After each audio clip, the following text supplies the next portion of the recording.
of so many fake people, but we're keeping it real right here on the Morning Brief. You just heard that one. It's the latest from our next guest. So let's just get right into it. We have VEC joining us. Vector, real name, if you're going to be signing the checks and all, Olanrewaju Ogumefon. Vector, good morning. Good morning. How are you? He's a musician, rapper, and the list goes on, versatile. I know before we came up, we were talking about, softer things, light side of things. And we just had a passing comment like, the country is really tough. I know countries around the world are going through stuff. So before we get into your craft, which you're big on, I know you don't shy away from social issues, political issues. Security is one of the big ones now. I know you've been to the Northeast. Yes, I have. You joined the military and you've interacted with them. I also know you've spoken about how your father, God bless his soul, had to go for peacekeeping missions and the rest. So speak to us about how you're internalizing all of this, because you've had a feel of what it means to be with security and even in that space. And you're a citizen going through some of these things. How are you internalizing all of it? The incentives are not encouraging for the security men. You can't say damn them and their PTSD and expect them to be civil now, can you? I saw that. You can't. It's basic. Have you seen the barracks at Falomo? The car park next to it is finer and more livable than the barracks that has the men that are supposed to secure. And this is across all boards, from military to police. Just basically, they're not taking care of the forcemen, so the incentive that inspires you to put your life on the line is not even there. The life you're living is on the line, talk less of the one that they want to take from you. So that's basically it. We're doing too much with expecting institutions to be steady, but then people run institutions. And these are people that are being neglected. So what do you think will happen? There will definitely be sabotage and infiltration. It's security detail. So I'm not sure if this is bars, but it's hitting really deep, and it's brilliant the way you put it. Maybe I may need to play this over after this interview just to really get down to it. So that's how you feel, and I love the fact that you're using your art to speak to these real issues. Yes. But we have to talk about vector. Yeah. A lot of us studied in school. We defined vector in physics, yes, biology. magnitude and direction. Let's define the vector we have before us today. You've been in this industry. I think I was reading about you. You said you did your first recording, was in 1999? You had a group there. Bada Boys, St. Gregory's College. Exactly, from St. Gregory's to Unilag. Yes. And then you became the vector a lot of people know about. So speak to us about where you're at right now today. I haven't gone through all of that journey. Still the same, making music. So music doesn't mean, I don't know how people think an artist retires if art never leaves the artist, right? So I'm still the same place, making music, even though I've been kind of like looking for the best encapsulation of what I needed. So that's from sound to sound engineering to production engineering. And I finally found that at some point. And it takes years to build, by the way, because there will always be what we call fugazi people. So you meet somebody who's a sound engineer that's not necessarily the one you're looking for. He may be right for the next guy, but not for you. So that's been a journey in itself, but so far it's still music, and I guess it's music till the last days. So let's talk about, it's not as if I want to take you back to serious talk. But because when you look at the very root of what you represent, which is hip-hop, it is about advocacy. Of course. It's about activism. It's about speaking the truth to power as much as possible, and all of this. So all of these expressions are basically from the movement that historically shows that, look, we have to make our voices heard and push people.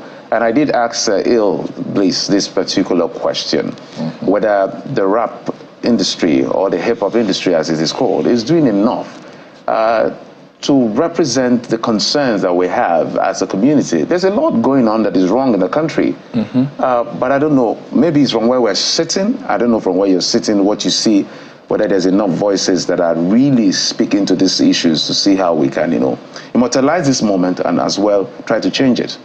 I guess we can leave that to the individuals that feel so. Because if we go by the determinisms, say environmental determinisms, how encouraging is the environment for such a hip-hop that you yearn for? Which has ripple effects in communities, because it has now become a lifestyle that has become constant, that it now damn near seems like people who need the information shy away from the information. A tweet of mine of recent was asking a genuine question: why do people seem to intentionally run away from conscious lyrics? So it's not just about whether the hip-hop industry or the hip-hop movement is doing enough to highlight these things or immortalizing them real time. It's more about a collective effort. So if everybody truly supported the real hip-hop as should be, you would get the real hip-hop. It's kind of like when we spoke about the officers as well. If you take care of the men holding the guns, they will be sane. So it's, yes, we're doing our best. The ones who can't do their best. And I can't blame anybody else for wanting to do something other than highlight issues that have been stale. Nigeria has always had downtime. And it's crazy to think about, because they born me for here. I was born here, and I can tell you that since I was born till now, at least market prices have always kind of like oxidated. I've never had a time where prices went up and came back. Certain things have improved. We dare not sound like we're ungrateful for life as is, but you know, it's a lot more than the hip hoppers and the industry people, or there's no industry, pardon me, hip hop makers. Oh. Well, doesn't it then support the view of people like singers like Kiss Daniel, who dissed the scene some years back and said that rap music is dead, and the best that came out at that time was reactionary tracks from some singers who responded to him, but there's no vibrance from rap performers in the industry, to show that they're not just reactionary, but they're really there out of conviction. In addition to that, shouldn't the challenges that you speak about, provide the bedrock of the inspiration for rap performers, to showcase their art? I'm living testimony to what you're asking me. So as far as doing your bit, your part goes, I'm good. Why would I want to go and speak? First off, I think the narrative of rap being dead is forced. Forced? Yes, it is forced.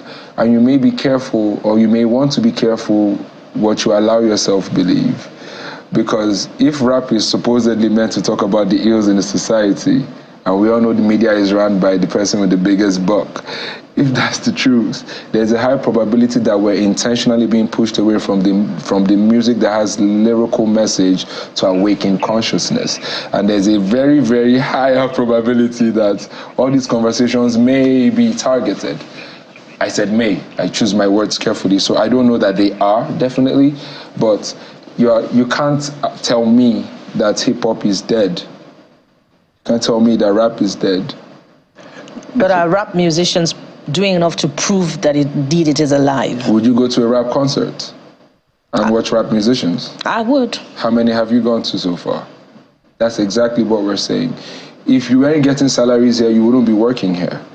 So maybe there needs to be more support, but not just because of the genre of the music, but because of the need of the information within the genre of the music. It's very interesting because people have preferences, right? I mean, Yes. Some like rap, some don't like rap, some like jazz, some don't even love music. So, I mean, people have preferences, and I think it's important to find that balance. I agree. Yeah, put it out there. But it's quite interesting you said there is no industry. I am tempted to follow that through because people say, how would you say there's no rap industry? Come on. There's no music industry. There's just people doing. There may be a music business industry, but there's no music industry. How many music foundations do you know? Say, for example, what's the behavioral culture that supports that there is an industry? Say, for example, one of the most befitting venues for music is, say, Muson Center. If left everybody is old, they don't want to go there. But you go to the Apollo. So I see the point you're making. Exactly. That some of those things are not there, which is actually a wake-up call. Very valid point. Yes. But something that you've been in the news for, by the way, there's a lot we need to talk about with you, Vector. But one of the things you've been in the news for is that tweet which you put out. And curiously, it seemed a lot of people agreed with you on that. And that's where you were talking about the alarming rate of single parents destroying the lives of their kids out of emotional sentiment, being crazy, some parents using the children to sort of punish the partner and all of that. And that got a lot of attention. It was even reported in the media. I don't know what has come out of it. If you were saying this as a result of an experience you were trying to point out to, but do you think that maybe you were speaking without putting yourself in the shoes of some of those people? Because some people say abuse is real, for example, in a relationship. I've had this partner who has abused me. Why would I try to introduce or expose my child to that? So did you put that out and then got some reactions to tell you that maybe, Vector, you should have put yourself in our shoes a bit? If he abuses you and it doesn't abuse the child, I understand your arguments. If he abuses the child or she abuses the child, keep that away from the child. So you see, the conversation it wasn't generalizing. It was speaking to a particular situation. And I'm living testimony by experience. So I'll say, my father, his soul rest in peace. Growing up in a white garment church, I always wondered, say, for example, why they prayed a certain way and why they had certain acts attached to the prayers. But because I had a father who was a father, he says, anywhere you are, whatever they say to you, if it's spiritually your story or if it's spiritually your truth, you will know. Just pay attention. Now, that's what I'm saying. If my mom, say, for example, went by how, because nobody's perfect. So if my mom went by how her and my dad had their imperfect moments and, say, for example, she kept me away from him, how then would I have known how to deal with fake pastors? Such a personal situation that nobody can advise you on or that you'll be able to take. But then my dad says, and he stayed